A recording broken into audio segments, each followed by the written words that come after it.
This video explains how to make valid names using the Makenames function in the R programming language. So without too much talk, let's dive into the R code. In this video I will show you several examples for the application of the Makenames function, and in the first example in line 2 of the code I am simply applying this function to a vector ranging from 1 to 5. So after running this line of code, you can see that a vector of names is returned, and the vector of names simply contains the values of our input vector 1, 2, 3, 4, 5, and then it has added the prefix x to these values. So this can be very useful, for example, when you want to assign new column names to a data frame or when you want to assign new names to a certain data object.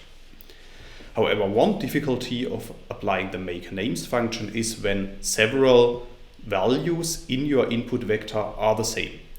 So as you can see in line 4 of the code, I'm inserting a vector with the values 1 to 5, and then in addition to that there's another value which is the value 1. So the value 1 is repeated twice. So after running line 4 of the code, you can see that the name x1 is appearing 2 times in our output vector. Sometimes this might be useful as well. However, the Makenames function also provides an additional argument, which is the unique argument. So in this case, if you want to return only unique names, you could set this argument to be equal to true, as you can see in line 6 of the code. So after running line 6 of the code, you can see that we have created another vector of names, and as you can see, the duplicate of the value 1 has been changed to a different unique name. That's all I wanted to explain in this video.